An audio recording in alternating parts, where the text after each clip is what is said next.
you were to walk in here right now wearing a bald cap and start saying, "My name is Simon Miller, I'm about to give the good bits and up and the bad bits are down," well, personally, actually, I wouldn't be offended because I'd be like, "Ha, that guy went to the effort to parody me.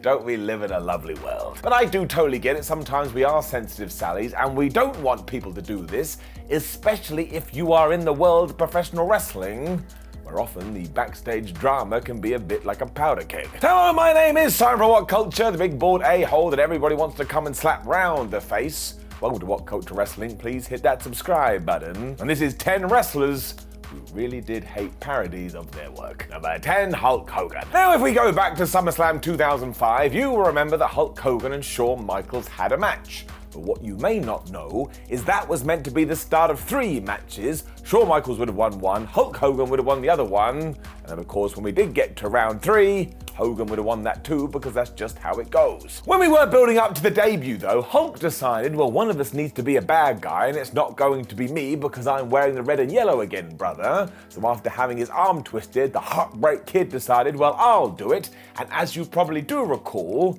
one of the ways he tried to generate heat was by dressing up as Hulk Hogan and basically acting like an ass. He was also an egomaniac and saying brother a lot, if you can believe it, even though Hulk had said, "Shawn, you need to do this," as soon as he started doing it, Hulk Hogan didn't like it. So probably what the Hulkster really wanted is just to get to the ring and Shawn Michaels to lay down so he could pin him, although that's what happened at Bash at the Beach 2000, and he didn't like that either.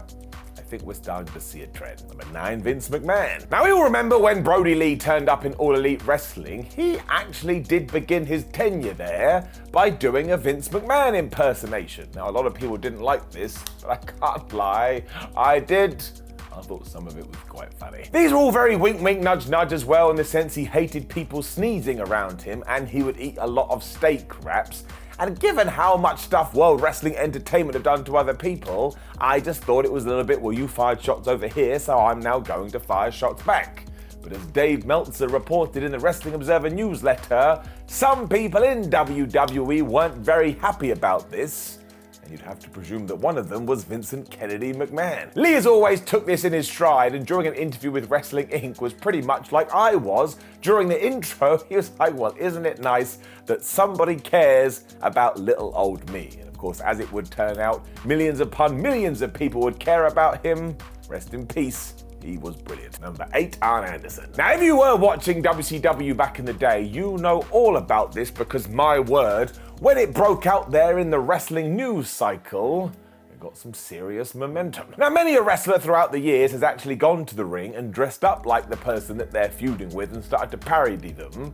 But if we are talking about those who probably made it popular, Kevin Nash's name has to be at the top of that list. Because on an episode of Nitro, not only did he turn himself into Arn Anderson, but holy flub, he went into the point things got super duper personal.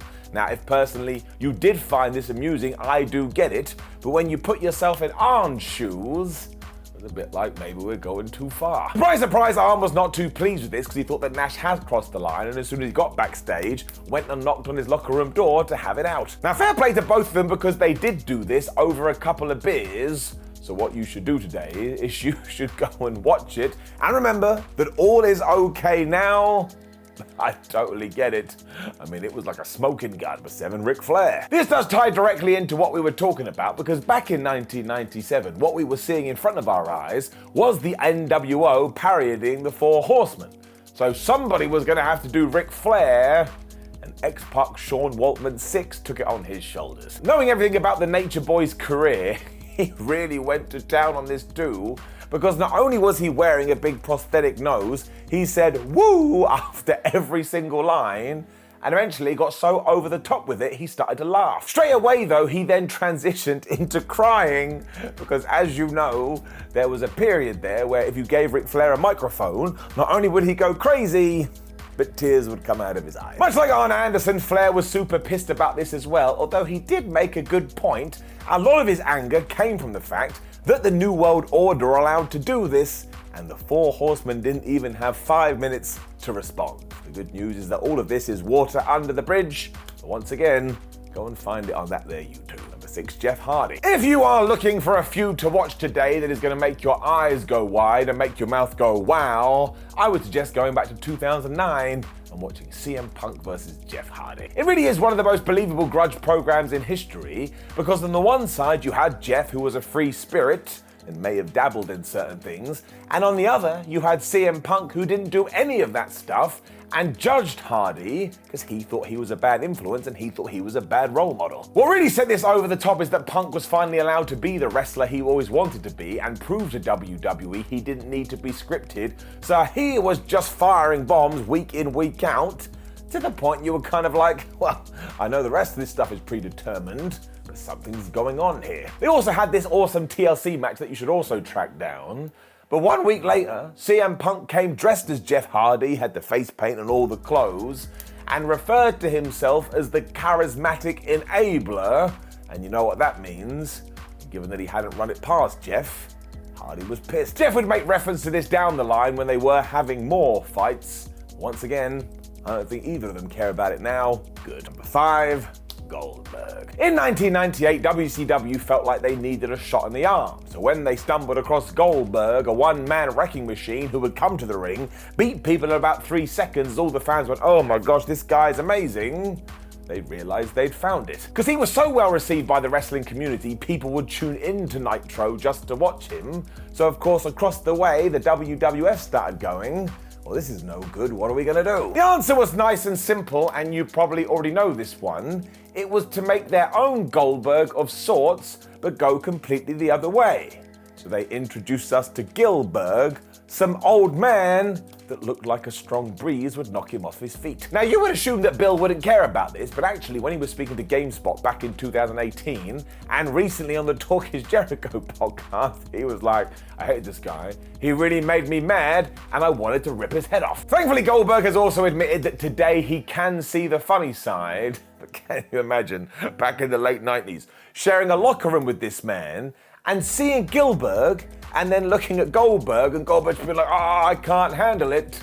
You would just want to give him a hug and tell him it's going to be okay. Number 4, Triple H. After Billy Gunn and the Road Dogg had left the WWE, they went over to TNA and reunited their partnership by calling themselves VKM. And if you're wondering, yes, they did that because it was the initials for Vince McMahon's name, Vincent Kennedy McMahon. During this time too, they also decided to parody DX, that being Triple H and Shawn Michaels, even as going as far to say that that group was crap until we were it, and their long game was to get Hunter and Shawn across to some sort of promotion and do a cross-company feud. And even today you're like, what are you talking about? That is never going to happen. They really did start taking some serious shots here, to the point, eventually Triple H was a bit like, you're meant to be my friends, why are you doing this to me? And there's a bit of bad blood there. I'll be completely honest and say that I never really got the VKM act, it just felt like it pushed the button too strong. But look where we're at today. Triple H just rehired the Road Dogg, I'm gonna guess all this is done. Number 3, Steve Austin. One day, John Cena woke up and he looked at his wrestling move repertoire and he decided, I think I need to add something else into it. And what he came up with was the springboard stunner. Now, I massively appreciate the fact that Johnny Boy tried to pull this off, because he could have just done a body slam or something. But the problem with it is that 50% of the time it looked great, and the other 50% of the time, it just didn't work at all. Obviously, in modern day wrestling, you can't do a stunner without waking up Stone Cold Steve Austin. Because Austin is the man, he had no problem talking about this. So when he was asked, he just went, springboard stunner, zero effect. He also went into this during other interviews where he said, look, I respect John Cena, he's one of the best ever, but he probably should stop doing that.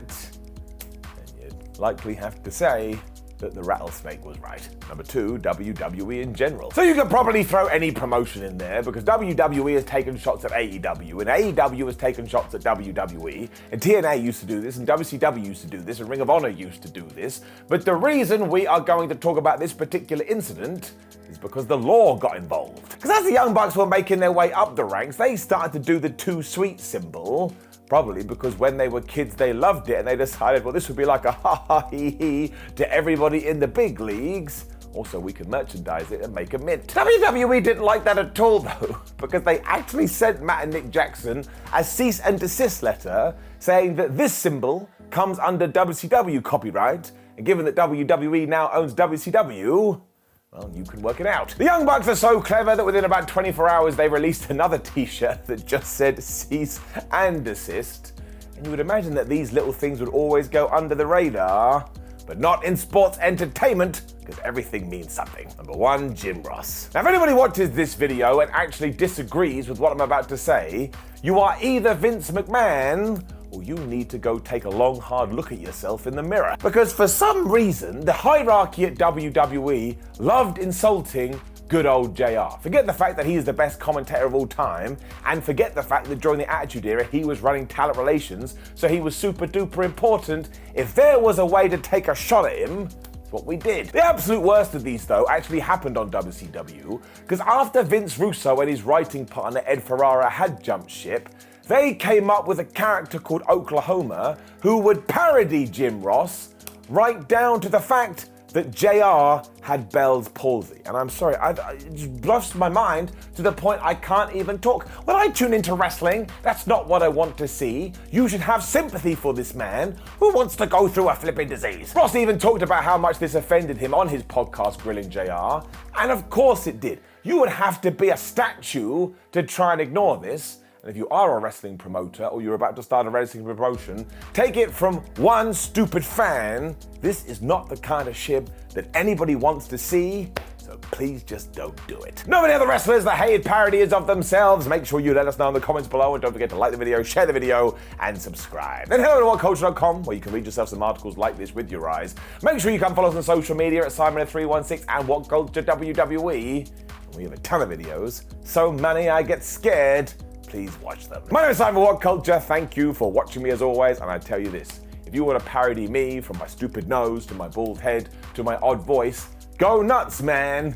I'll probably enjoy it. See you soon.